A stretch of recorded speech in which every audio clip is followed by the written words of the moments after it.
Isang mapagpalang araw sa ating lahat. Ako ang inyong lingkod, Elijah Paul Jan Valdez, at welcome sa ating daily devotions.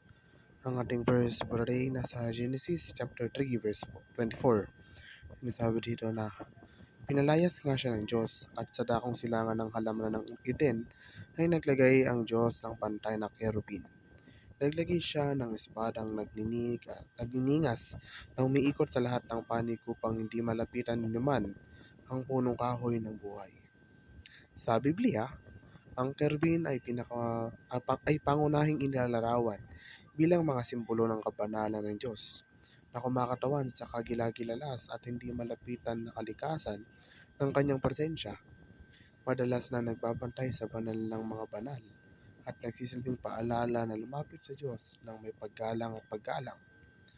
Ang mga kerubin ay madalas na nakaposisyon bilang tagapag-alaga ng presensya ng Diyos, tulad ng sa pasukan sa halamanan ng Eden, na nagpapahiwatig ng kabanalan ng espasyo at pangangailangan para sa pagpipitagan.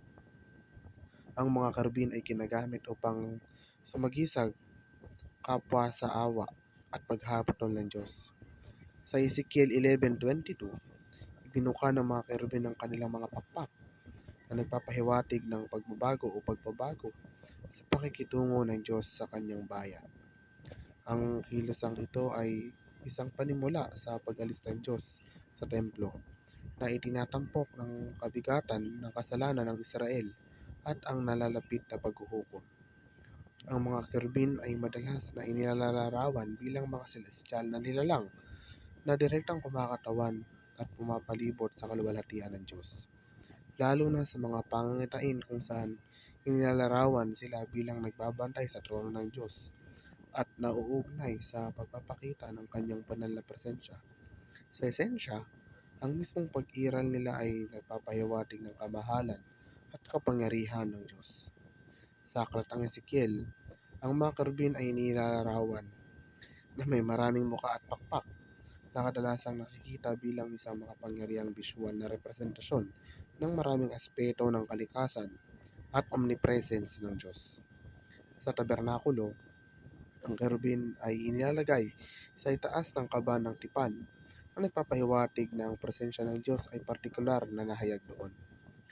Bilang mga mananampalataya, tayo ay tinuturing na naiiba at nakatuon sa layunin ng Diyos dahil sa kanyang sariling likas sa kabanalan na nagpapahiwatig na tayo ay tinawag upang mamuhay ng isang buhay na nagpapakita ng kanyang kadalisayan at naghihiwalay sa atin mula sa mga paraan ng mundo. Sa esensya, tayo ay pinili upang maging iba at tapat sa kalooban ng Diyos dahil sa kanyang sariling banal na kalikasan. Ang ibig sabihin ng pagbababad sa presensya ng Diyos ay sadyang gumugol ng oras sa isang tahimik, nakapokus na estado na nagpapahintulot sa iyong sarili na lubusang madama ang pag-ibig, kapayapaan at pagiging malapit ng Diyos. Sa esensya, ay nagiging puspos ng kanyang presensya, katulad na kung paano sumisipsip ng tubig ang isang espongha. Ito ay tungkol sa aktibong pagdanas ng malalim na koneksyon sa Diyos sa pamamagitan ng panalangin at pagmamuni-muni, pag-alis sa mga distractions upang makasama lamang sa Kanya. Muli, ako ang inyong lingkod, Elijah Paul Jan Valdez, at dito na nagtatapos ang aking daily devotions.